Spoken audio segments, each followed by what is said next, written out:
नमस्कार मित्रांनो, आज आपण मुलाखत घेणार आहोत हिची माझ्या आत्ते बहिणीची. हॅलो, मी क्षितिजा प्रणव बागल आहे. ही इंग्लिश मीडियम स्कूल मध्ये शिकते. पण तरी मी विचारलेल्या प्रश्नांची उत्तर ती आज देणार आहे आणि तिच्या टिप्स सगळ्यांसाठी युजफुल ठरणार आहेत. तर व्हिडिओ शेवटपर्यंत पहा. चला बोलूया पहिल्या प्रश्नाकडे.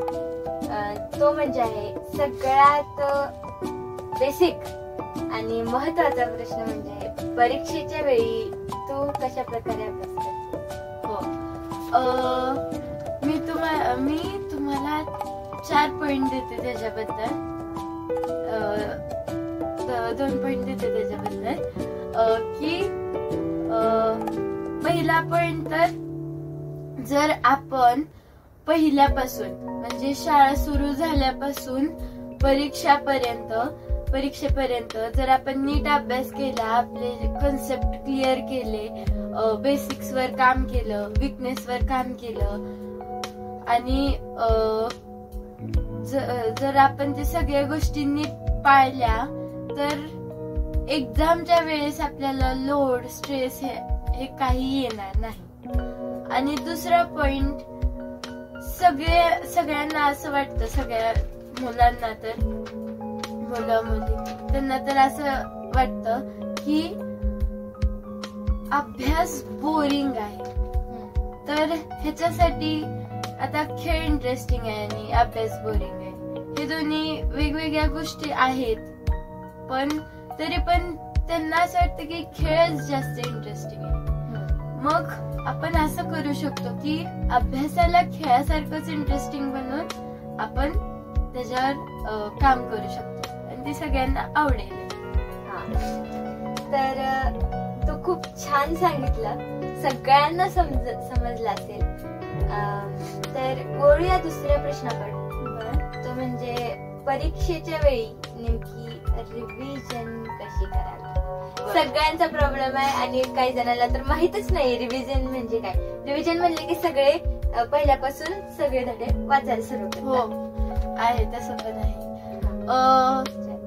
जसं मी सांगितलं की पहिल्या प्रश्नातल्या पॉइंट मध्ये जसं मी सांगितलं की जर आपण पहिल्यापासून अभ्यास करत आलो आणि तरीही परीक्षेत आपल्याला रिव्हिजन कशी करायची हे माहित नाही, तर तुम्ही असं इंटरेस्टिंग बनवा. म्हणजे स्टिकी नोट्स ह्या वगैरे, हायलायटर्स, स्केच पेन, ह्या सगळ्यांचा वापर जर तुम्ही केला, त्याला जास्त इंटरेस्टिंग केलं, त्याच्यावर जास्त काम केलं तर तुम्हाला ती गोष्ट सोपी जाईल.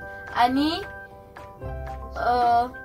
दुसरा पॉइंट की परीक्षेच्या वेळेस काही जण काय करतात की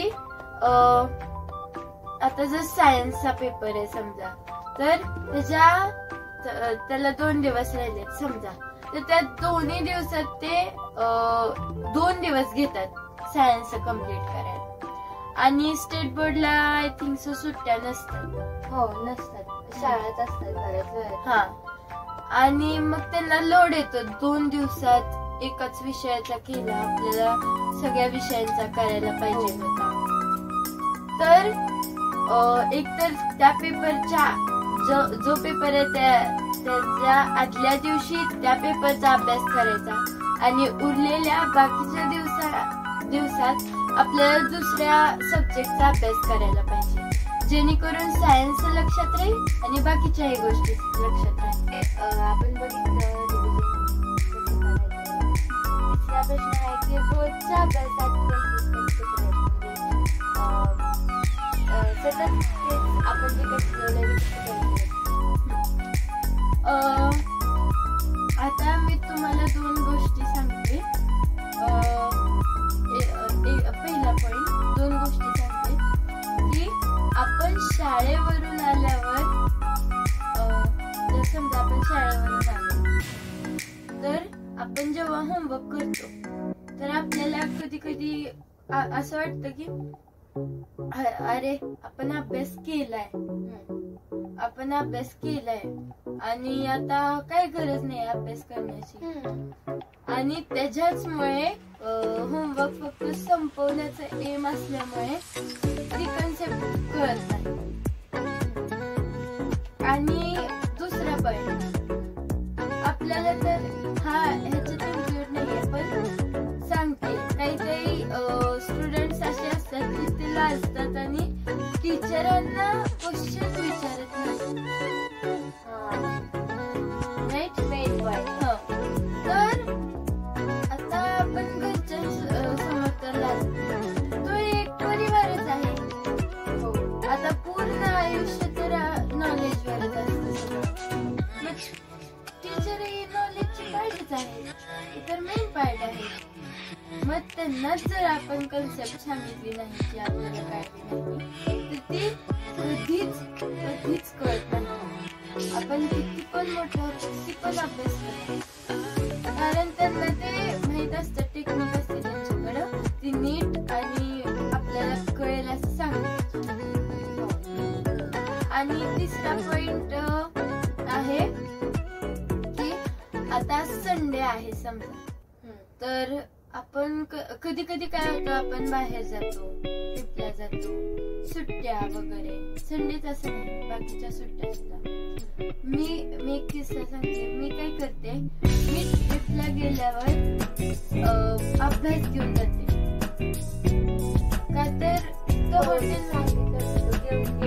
हो, कारण तिथं काही करायला नसतं, तिथं फिरायला असतं, आणि जेव्हा ऊन पडलेलं असतं फिरता येत हो, मग तेव्हा तर ते करता येत नाही. बाहेर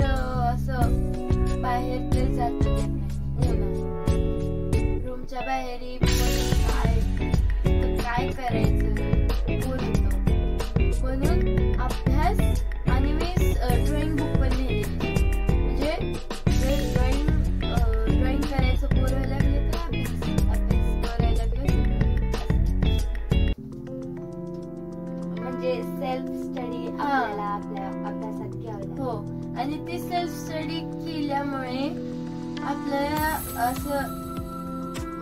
असं पण वाटतं की आपला जास्त अभ्यास झालाय, आणि असं इंटरेस्ट पण येतो थोडा. कॉन्फिडन्स नक्की डेव्हलप हो. ठीक आहे, खूप छान सांगतेस तू. व्हिडिओ आतापर्यंत पाहिला असेल तर लाईक नक्की करा, कारण पुढे सुद्धा खूप छान आहे. हो. तर चौथा प्रश्न आहे की अभ्यासाचं सामान जे असतं ते कसं आवरायचं किंवा कसं ठेवायचं. हे आता आय नो बेसिक गोष्ट आहे, हो, पण महत्वाची तर आहेच. मी काय करते, तुम्ही ही स्टेप, म्हणजे मी जे काय करते हे नक्की पाळून बघा, तुम्हाला खूप भारी वाटेल. बॅगचा जो मोठा कप्पा असतो त्याच्यात तुम्ही टेक्स्टबुक ठेवत जा, शाळेत पुस्तक, आणि त्याच्यानंतरच्या कप्प्यात नोटबुक्स वगैरे, वह्या, आणि त्याच्यानंतरच्या असं कंपास, पाऊच, जे काय असेल ते, डायरी, बुक, तुमचं काय जे असेल, आणि त्याच्या साईडला तुमचं जनरल रुमाल वगैरे छोटं छोटं. त्यांनी काय होतं की आपल्याला ते व्यवस्थित पण वाटतं, आणि कधी कधी काय होतं की टीचर पण आपल्याला रागवतात, पुस्तक का काढलं नाहीस, एवढा वेळ होता. कॉमन प्रॉब्लेम आहे सगळ्यांचा. हो ना. ओके, आता पाचवा प्रश्न म्हणजे रविवारी अभ्यास करण्यासाठी काय. हो, जसं मी सांगितलं, रविवारी तुम्हाला कदाचित असं वाटत असेल की आता रविवार आहे, आपण आरामात राहूया, काही करूया. आठवड्यातून एकच तर दिवस असतो हो अभ्यास करण्यासाठी. तसं साहजिक आहे, सगळ्यांना वाटेल. पण आपल्याला तरी सुद्धा इंटरेस्ट घेऊन आपल्याला अभ्यास करायला पाहिजे. ते आपल्या मनाला सांगायला पाहिजे की तू कर, अभ्यास कर, त्याच्यामुळे तुझं नुकसान नाही होणार फ्युचर मध्ये. म्हणून संडेला 1 तास असं ना आपल्याला अभ्यास करायलाच पाहिजे. 1 अर्धा 5 मिनिट किती जरी असलं पण करायलाच पाहिजे अभ्यास. त्याने काय होतं, माणूस डेव्हलप होतो, परफेक्ट बनायच्या मार्गाला जातो.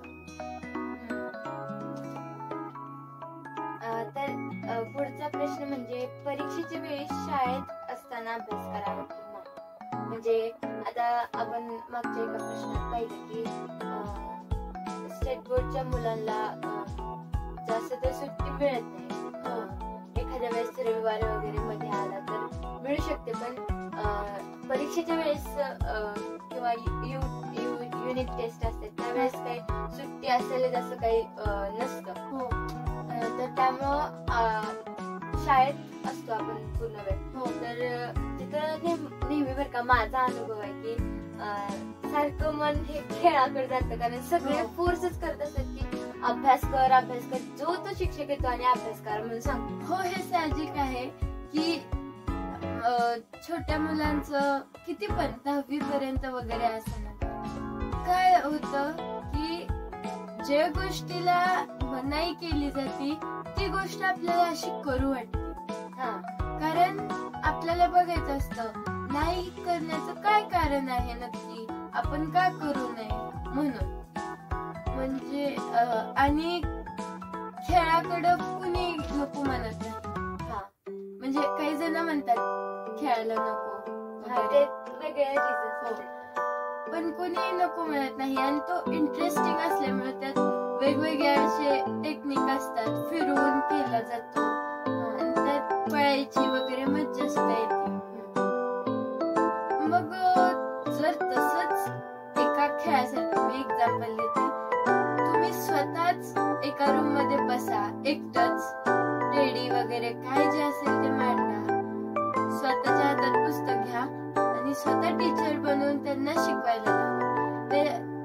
त्याच्याने काय होईल, आपल्याला स्वतःला पण नॉलेज मिळेल आणि आपल्याला जरी येत नसेल काहीतरी, हा पॉइंट आहे तो आपल्याला शिकवायला येतो, तर मग ते ब्रेक घेऊन त्याचा नीट अभ्यास करून आपण परत शिकवायला सुरू करत असतो. म्हणजे एकटं राहिलं डेडी वगैरे ते काय नॉन लिव्हिंग थिंग्स तिथं आपण एकटेच असतो खरं मध्ये. मग आपल्या एकट्याला आपलाच स्वतःचा शिकवलेला आवाज घुमतो आणि तोच माइंड मध्ये जाऊन हे होतो आणि ते इंटरेस्टिंगही वाटते. हो, खूप मजा येते. आणि तुझ्या टिप्स खरंच म्हणजे प्रॅक्टिकली अप्लाय करायला खूप छान आहेत. हो, तुम्ही नक्की अप्लाय करा. आणि असं म्हणतात सुद्धा की दुसऱ्याला एकदा शिकवायचं असेल तरी आपला 6 वेळा अभ्यास होतो. हो. ओके, आता पुढचा प्रश्न, अभ्यासासाठी दिवसातून वेळ कसा काढायचा? म्हणजे हे सगळं तू जे सांगितलं की इंटरेस्टिंग बनवा किंवा आधीपासून तयारी करा परीक्षेच्या, पण हे सगळं केलं तरी आपलं मेन कारण काय असतं? सगळी कारणं फेल झाली तरी काही जणांचं कारण काय असतं की वेळच मिळाला नाही. हो, तर तो वेळ कसा काढायचा आणि अभ्यास कसा करायचा? जर समजा तुम्ही सकाळी उठल्या कुठेतरी जाणार आहे आणि असं 6-7 समजा वाजले असतील, तर आणि समजा 5 वाजले, तुमचा खेळायचा वेळ, ऑफकोर्स खेळायचा वेळ 5 वाजताच असतो संध्याकाळी. जर 5 वाजता तुम्हाला खेळायला जायचंय तर एकदा तुम्ही नक्की विचार करा की आपण एवढ्या दिवसात फिरलोय पण एकदाही अभ्यासाला हात लावला नाही. तर जर आपण आयुष्यभर बिना अभ्यासाचं, बिना त्याला इंटरेस्ट न घेता असंच हे अभ्यास काय बोरिंग आहे वगैरे घेतलं तर तुमचंच नुकसान होणार. मग तो जर आपण विचार केला की बाबा खेळायला तर मिळतच, अभ्यास करायला परत संधी नसते एकदा मोठं झाल्यावर. कारण एकदा मोठं झाल्यावर आपल्या अभ्यासावरच ठरतं. आपण सक्सेस झालोय, सक्सीड झालोय, आपण फेल झालोय.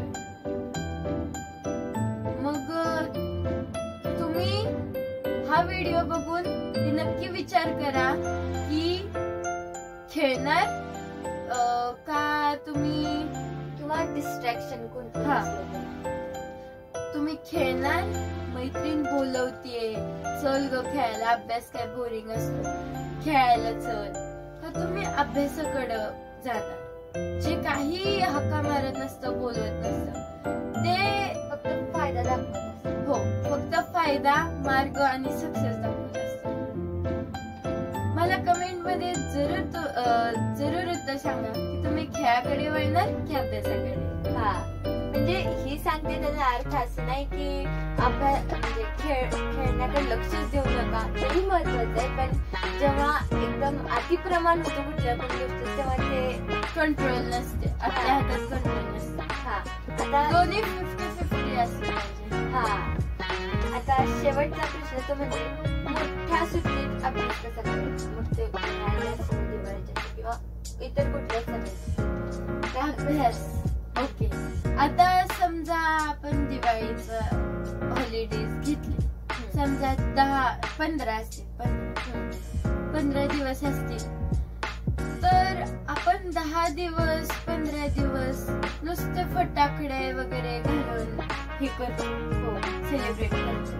कारण आपल्याला वाटतं फेस्टिवल आपल्याला सेलिब्रेट करायला पाहिजे ना, आपण कशाला थांबायचं, हे सगळ्यांच्याच मनात असतं. ही सुट्टी तर साजरं करण्यासाठी हो, आणि रिलॅक्स करण्यासाठी, आपण अभ्यास का करायचा. हो, पण ती सुट्टी खरं तर शाळेकडून म्हणलं तर ती आपल्या सेल्फ स्टडीसाठी दिलेली गेली. आणि जर आपलं काहीतरी घरच्यांचं, हो, आणि घरच्यांचं असं असतं ना विनंती वगैरे की येणार असतील कझन वगैरे भेटायला खूप दिवस, तेव्हा मज्जा करत, त्याचं काही नाही. पण जेवढी मज्जा करताय, जेवढं खेळताय, तेवढाच अभ्यासही झाला पाहिजे, राईट. हा, मग जर तेवढाच अभ्यास केला जेवढा आपण खेळतो, तर असं म्हणता येईल की आपण दोन्ही ह्याला इक्वली पाळतो, आणि ती खूपच मोठी गोष्ट असते. आणि ती खूप छान गोष्ट असते. कमीत कमी 10-20% लोकांना जगातल्या ती गोष्ट करता येते, नाहीतर बाकीच्यांना अशी कंट्रोल मध्ये नसते, खेळायचं जास्त भार असतं. तर तू आमच्यासोबत तुझी इतकी छान छान उत्तरं आणि छान छान टिप्स शेअर केल्या त्याबद्दल तुझे सुद्धा आभार. थँक्यू. मित्रांनो, या व्हिडिओला लाईक करून सांगा की तुम्हाला हिच्यासोबत पुढचा व्हिडिओ अजून कोणता हवाय की नाही. हिने एक मॉडेल तयार केलंय हो ना, जिओग्राफीचं. जिओग्राफीचं म्हणजे भूगोलाचं मॉडेल तयार केलंय. तर त्यातून काय काय शिकायला मिळणार आहे हे तुम्हाला इंटरेस्टिंग असणार आहे. त्यात चित्र वगैरे खूप काही काही असणार आहे. हा, आणि ते जर तुम्हाला अभ्यासायचं असेल तर या व्हिडिओला जास्तीत जास्त लाईक करा आणि मित्रांना शेअर करा. यस, आणि सबस्क्राईब सुद्धा करा. जितके जास्त लाईक करतील तेवढ्या लवकर आम्ही तो व्हिडिओ घेऊन येऊ. आणि मी अजून एक रिमाइंडर देते की मी जे क्वेश्चन तुम्हाला सांगितलेला कमेंट करा की तुम्ही खेळण्याकडे वळणार की अभ्यासाकडे. हा, प्लीज नक्की उत्तर द्या. भेटूया पुढच्या व्हिडिओ.